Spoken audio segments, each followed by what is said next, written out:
Welcome at magandang buhay mga kakusina. Kumusta po kayo? Sana'y nasa mabuti kayong kalagayan ngayon saan man kayo naroroon. Ngayong araw, gagawa ulit tayo ng dinuguan. Lamang loob ng baboy ang gagamitin natin. Medyo marami-rami ito dahil may konting handaan. Napakadali lang nitong gawin. Kaya tara, samahan niyo ako hanggang dulo.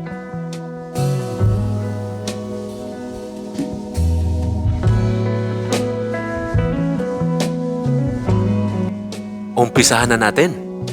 Ilalaga muna natin itong laman loob ng baboy hanggang sa pumula at maglalabasa na ang mantika nito.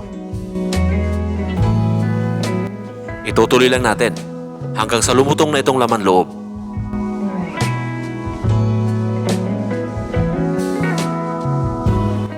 Pwede na ito. Hahanguin ko lang ito at hihiwain. Saka natin tuluyang lutuin. Nagpapainit lang ako ng mantika at igigisa ko lang itong bawang, sibuyas at luya.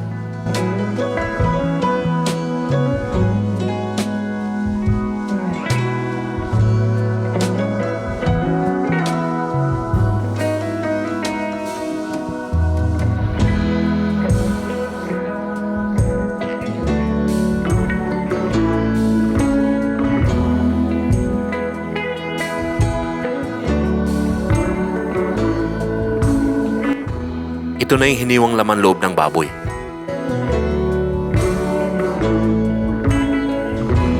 Haluin lang natin. Igigisa lang natin ito ng gusto.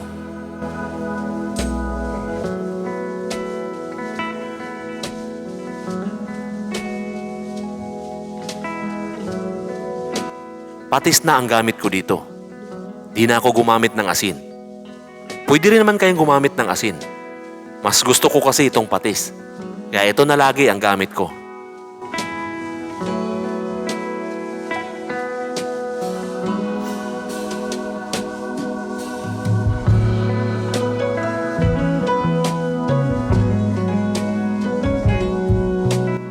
Ilalagay ko na rin itong tanlad.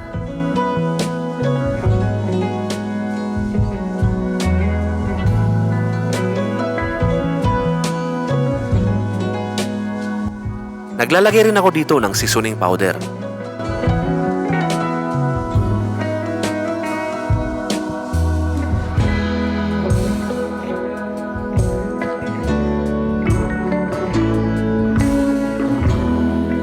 Ito na rin ang binigar.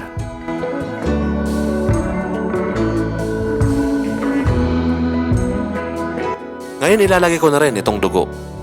Pagkalagay ng dugo, kailangan lang natin mahalo agad. Dahil namumuo or tumitigas itong dugo pag hindi nahalo agad.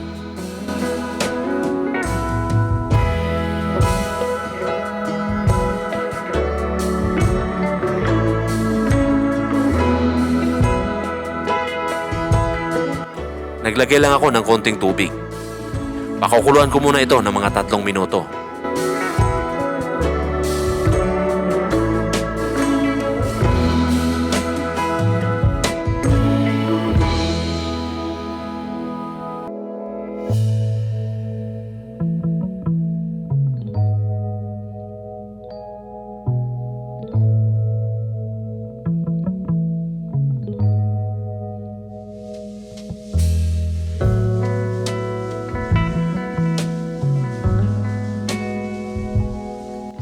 Ilalagay ko na itong siling haba.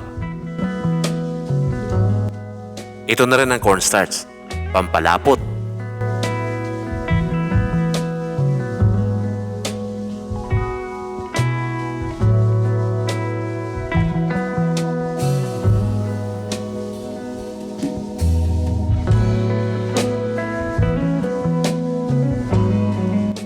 Titikman lang natin.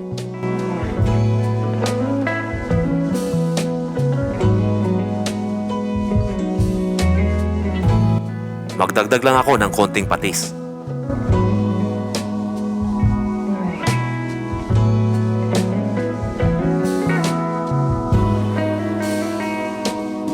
Ito na rin siling at sal. At itong dahon ng sibuyas.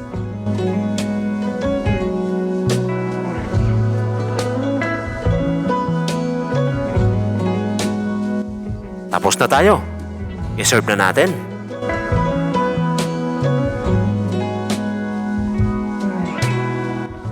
Dinugo ang laman loob ng baboy. Tara na, kaon na ta. Kung nagustuhan mo naman ang video na ito, baka pwede mo itong i-like and share. At kung di ka pa nakasubscribe, pakisubscribe mo na rin ako at pakipindot ng bell all button para updated ka sa mga bago kong upload na videos. Maraming salamat po sa inyong walang sawang panonood. Mag-iingat po kayo palagi at God bless po sa inyong lahat.